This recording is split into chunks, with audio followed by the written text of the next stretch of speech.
తెలంగాణ మాజీ CM KCR parliament ఎన్నికలలో అత్యధిక సీట్లను సాధించాలని లక్ష్యంగా పెట్టుకున్నారు. ఈ లోక్సభ ఎన్నికలలో బీఆర్ఎస్ అత్యధిక సీట్లను సాధించకపోతే రాజకీయంగా బీఆర్ఎస్ పార్టీ భవిష్యత్తు ప్రమాదంలో పడుతుంది. ఈ క్రమంలో కేసీఆర్ ప్రజలలో తనపై సానుకూల దృక్పథాన్ని కలిగించడానికి వచ్చే లోక్సభ ఎన్నికలలో అత్యధిక సీట్లను గెలుచుకునేలా ప్రచారం చేయడానికి పశ్చిమ బెంగాల్ సీఎం మమతా బెనర్జీ గత ఎన్నికలకు ముందు ఎంచుకున్న వ్యూహాన్ని ఎంచుకున్నారు. పశ్చిమ బెంగాల్ ఎన్నికలలో మమతా బెనర్జీ వీల్ చైర్లోనే ప్రచారం చేశారు. ఆ సానుభూతి ఆమెకు బాగానే వర్కౌట్ అయింది. ఇక ఇదే పందాలో బీఆర్ఎస్ అధినేత కేసీఆర్ కూడా వీల్ చైర్లోనే ఎన్నికల ప్రచారాన్ని చేయాలని భావిస్తున్నట్టు తెలుస్తోంది. వీల్ చైర్లో ప్రచారాన్ని చేసినట్లయితే వ్యక్తిగతంగా ప్రచారం చేసినట్టు ఉంటుంది.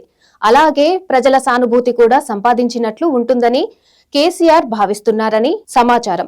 తెలంగాణ అసెంబ్లీ ఎన్నికలలో బీఆర్ఎస్ పార్టీ ఓటమిని చవిచూసిన తర్వాత కేసీఆర్ బాత్రూంలో జారిపడడంతో ఆయన తుంటి ఎముక విరగగా డాక్టర్లు శస్త్రచికిత్స చేసిన విషయం తెలిసిందే. అయితే ఆపరేషన్ చేసిన తర్వాత అది పూర్తిగా సెట్ కావడానికి కొన్ని వారాలు విశ్రాంతి అవసరమని డాక్టర్లు చెప్పారు.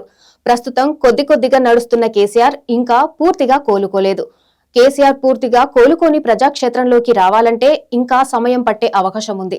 ఈలోపు లోక్సభ ఎన్నికల పర్వం కూడా పూర్తయ్యే అవకాశం ఉంది. అందుకే పూర్తిగా గాయం మాననప్పటికీ లోక్సభ ఎన్నికలను ప్రతిష్టాత్మకంగా తీసుకుంటున్న కేసీఆర్ త్వరలో రంగంలోకి దిగనున్నారు.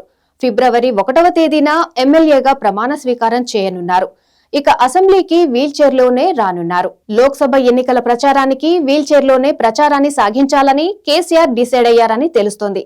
గతంలోలా కేసీఆర్ సుడిగాలి పర్యటనలు చేయాలని, వీల్ చైర్లోనే లోక్సభ ఎన్నికల సమరశంఖారావాన్ని పూరించాలని, అది ప్రజల నుంచి సానుభూతిని వర్కౌట్ చేస్తుందని భావిస్తున్నారని తెలుస్తుంది. మరి ఈ ఆలోచన ఏ మేరకు ఫలితాన్ని ఇస్తుంది అనేది భవిష్యత్తులో తెలియనుంది.